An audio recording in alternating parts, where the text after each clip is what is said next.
As part of BBC Three Counties Radio's big tour, we're concentrating on stories from Wolverton this week. And the town has had a long association with the railways. And in 1885, Wolverton Park was created to encourage employees to take part in sport. But guess what? The area fell into disrepair. That is until developers Places for People came along and converted its Royal Train Shed and workshops into a new housing development.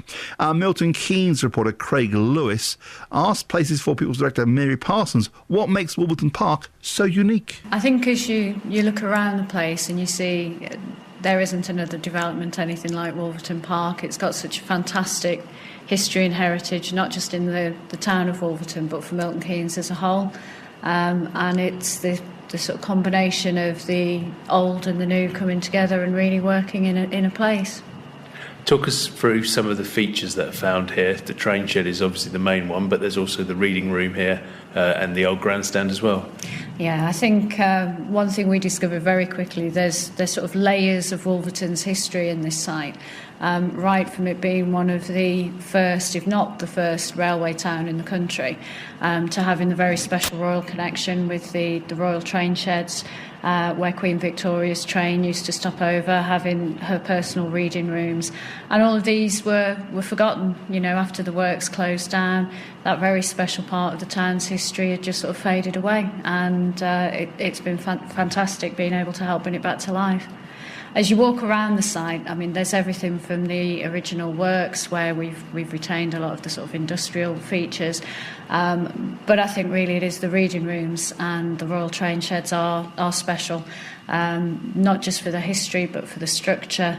And it is the sense of being able to create something so new and modern and relevant for today in such an old fabric. It's been fantastic for us, really, as a company.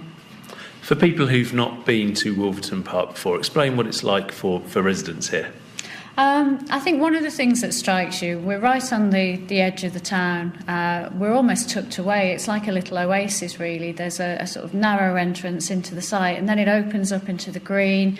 It's got the bandstand, which in itself has this fantastic history about how it connected to the apprentices that used to work in the railway works. And then you see the new buildings. It's quite a challenging site. You've got the main railway line on the one side, and then you've got the Grand Union Canal on the other. And each of the different parts has been designed to really work within their part of the site. So you've got very modern new buildings right the way alongside then the Victorian originals. And all the homes are full now, people living in all the homes. The next challenge, I believe, is just to get people in terms of restaurants and cafes and so on to kind of complete the site in that way. Oh, absolutely. I think it's that then that will really, bring it fully to life. I think it was slow getting all of the homes occupied. We started marketing in sort of 2007, 2008, hit very difficult times, and it's been fantastic being able to say that, yep, we're fully occupied and ready to go. We've moved our own offices here that we're sitting in now, so we've brought over 80 of our own staff onto the site. And it's fantastic now. We've got buskers, the cafe and the music shop. It's bringing people in. It's extending the town into Wolverton Park. We really want to make sure now with the rest of the units that we get the right bar, restaurant, not just for the people that live in the actual development, but for the rest of the town as well. Wolverton itself is in the middle of a new neighbourhood plan. How does Wolverton Park fit into that, and what do you feel the town needs as a whole to move itself forward? I think it would be nice to say that Wolverton Park did have a real role to play, because I think what we showed was to everyone in not just Wolverton and Milton Keynes, but across the piece, what a special place Wolverton has. It has its own unique character as a place. For a while, it's felt it hasn't had the investment and the attention that it needs. But I think we showed that it was a great place to live, that it could be something special. It had a unique character and heritage you're not going to get anywhere else in Milton Keynes. And it, in its own way, helped Wolverton really start to believe in itself again. And we can see the ripple of the development starting to happen, changing emphasis in some of the retail in the town. And we just hope now that, everyone can carry on building on that with the neighbourhood planning and really make the whole town a success now. And finally, little Wolverton has taught a few of the big Americans a trick or two. I think you've pipped them to 1 or 2 awards here, haven't you?